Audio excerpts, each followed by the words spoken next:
Hey, welcome back to Through the Prism of Chrism. I'm Kris.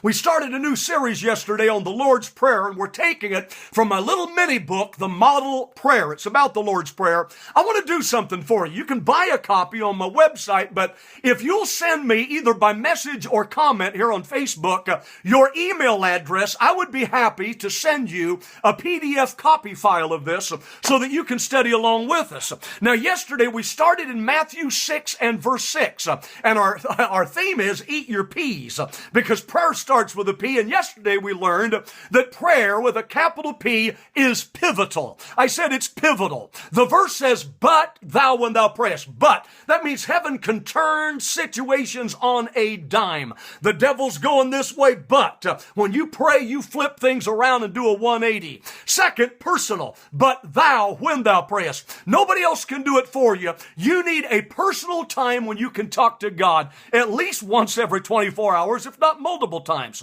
Pivotal, personal. Third, punctual. He said, when you pray. Not if you pray, when you pray. And if your when time is the stroke of midnight, or if it's 6 a.m., or if it's like me, I go up and get my coffee in the morning, and almost invariably, when I go over to heat it up in the microwave, it says in digital form 7:14.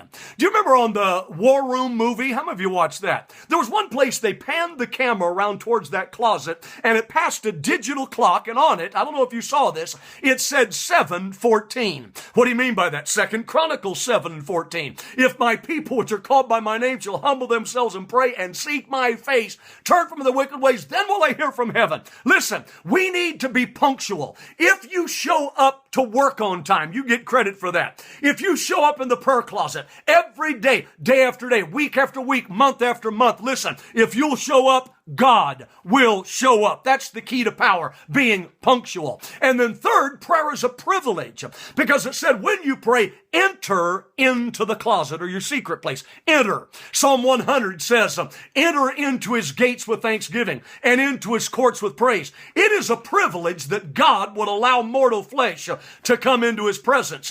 Why would he give you such a privilege and then you waste the opportunity by not praying? The problem is not unanswered prayer. The problem is unprayed prayer. Take the privilege, enter into the closet. Do you realize that your location, I showed you yesterday my sofa where I prayed, or wherever it is that you meet with God, that is your Holy of Holies. And in the Holy of Holies, glory came down. And the Lord's Prayer ends by saying, thine is the kingdom of the power and the glory forever. You are the high priest of your home. You're the high priest of your business.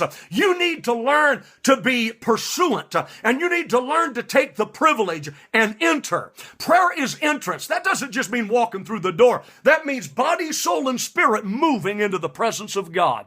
And then, we'll close with this, prayer is private. He said when you enter into the closet, then shut the door. Here's the key. Shut the door. Too many people want to leave the door ajar because they want to hear what's going on the television set with the soap opera. Or they leave the door cracked a little bit so they can hear if their beeper or their cell phone goes off. I want to tell you, we have too many gadgets today. Gadgets are interfering with our relationship with heaven. Shut the cell phone off, shut the door, and the Father who sees in secret. Leonard Ravenhill said that the key is privacy. He said the secret to praying is praying in secret. Let me say that again. The secret to praying is praying in secret. Jesus prayed in secret. Moses went up on the mountain and prayed in secret. Elijah got alone with God in secrecy. And the key to public ministry is personal, private intimacy. Get intimate with God. And the Father who sees in secret, here's the great promise that comes with it. The Father who sees in secret will reward you openly. You want power in public? Then you need to get private with God and talk to him daily, punctually, privately, personally in prayer. Kris here. I want you to get a copy of this. We need to hear from you because I believe this is really going to be a blessing to a lot of people. So share it with your friends, and we'll see you tomorrow with more on the model prayer.